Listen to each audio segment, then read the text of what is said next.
All right, so today I'm going to do a demo of how to do your planning template for your portrait project. So you're going to be first picking a color scheme to use for your project, then doing some research for one flower or leaf that you can use as a symbol of yourself in your portrait, and then picking some other flowers that fit into your color scheme, and then additional leaves to include as well. So first, let's talk color scheme. So you guys watched your color scheme video a couple of days ago. I have the link to the slides here in case you need a refresher, but you're going to pick a color scheme to use for your flowers and your background and some of your other elements in your self-portrait. So I have some student examples to show you to look at and talk about. So this is a artwork that uses an analogous color scheme. So those are let me put my color wheel back up here, our neighboring colors. Now your leaves do not have to fit into your color scheme, because I realize that some of us might not want to use a color scheme that has green in it. So just kind of ignore the leaf aspect of all of these student examples that I'm going to show you, and we'll talk about all the other colors. So we have yellow in these two flowers here, yellow in his circle behind his head, and then a green background. So those are neighboring colors that would be analogous.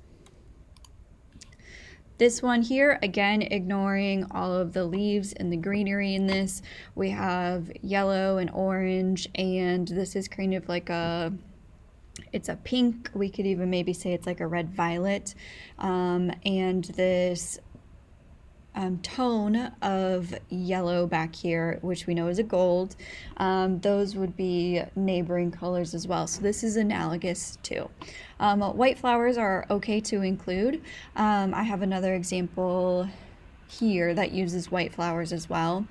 So she has white flowers here and here, and then she actually included more of her color scheme kind of with her background elements, so some yellows and orange. So this is again analogous. That seems to be our go-to for a lot of these. This one here is doing something a little bit different from those, and he did a complementary color scheme, leaning more towards the yellow, orange, and blue violet kind of range here, to create strong contrast, because we know that complementary color schemes have a lot of contrast in them. And then here, this is a student artwork that has a lot of pink. So we have pink in the background. We also have pink in all of these different flowers here. So this would be more of a monochromatic. So we know that obviously we have red, but when we make a tint of that, that turns pink and fuchsia and those different tints.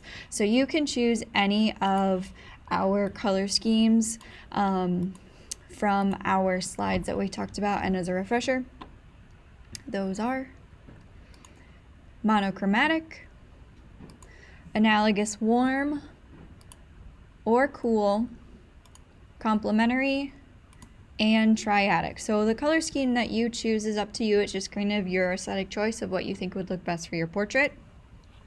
So on my teacher example here, I decided I really like the look of analogous warm. I like those pinks and the oranges of flowers. So I'm going to choose analogous warm, and then I listed the colors that I think I'm going to use in that color scheme. So I want to use red, red violet, and violet. Now my next step is to do a little research about a flower or leaf that I can use in my self-portrait that is a symbol of me or something in my life, just like Hende Wiley does with his portraits. So I chose a pink magnolia, which fits into my color scheme because pink is a tint of red. And I had to do a little bit of research because I knew that I liked pink magnolias, but I really wasn't sure what they symbolized besides symbolizing kind of a period of my life. And so I found out that they symbolize perseverance. So kind of that continuing even when things are hard. And I saw these blooming a lot in my neighborhood in the spring of 2020. And that was kind of during quarantine when I was taking a lot of walks outside but not really going anywhere else, and they brought me a lot of hope during the hardest parts of COVID. So that is my flower symbol that I'm choosing for my artwork.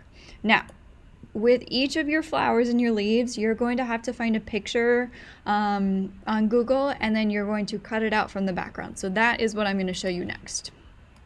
So knowing that I wanted to do a pink magnolia, I'm going to search for pictures of pink magnolias, and there are some things that you need to look for. So you need to be able to find a picture, a photograph, not an illustration or a drawing. I don't think I see any of those for this flower, but it needs to be a photograph, and it needs to be a picture of your flower or leaf by itself and with a relatively flat background. So this would be a really great photo to use. This one would be not as great, and it probably wouldn't work because there's too many of them and there's a lot kind of going around or going on in the background. This would be a horrible photo to use because we're basically going to use this online website that cuts it out from the background, so this would not work. This one would definitely work.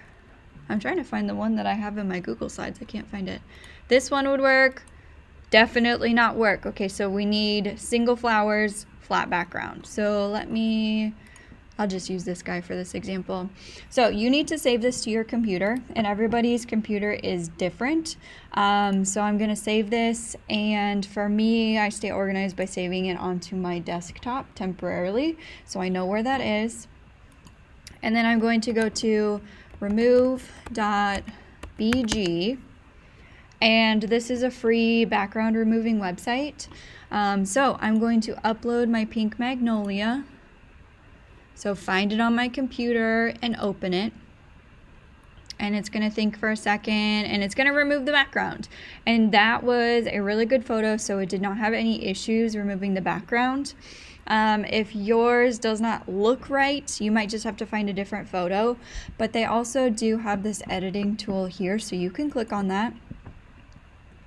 And it's going to show you all these things that we don't need. But over here, there's this erase restore function.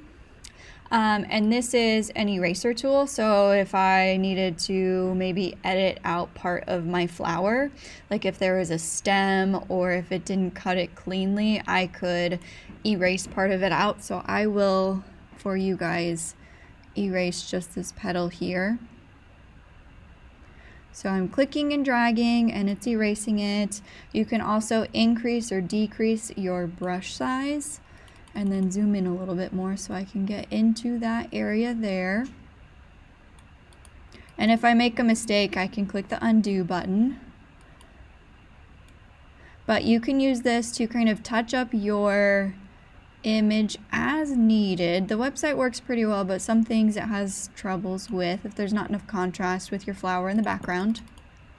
And then I need to make sure that I download it from this page, and it's going to download onto my computer, because if I exit out of this, it undoes that editing that I did. So now my next step is to put it onto my planning template. So to insert a picture onto Google Slides, just depending on your device, you can do it a couple of different ways, but the best way is to go up here and click Insert, Image, Upload from Computer. And that's not the one because that is the one with the background. I think it's saved to my downloads. There it is. I'm going to insert it, and then I would resize it so it fits kind of in that space there, and type all of my kind of explanations over there.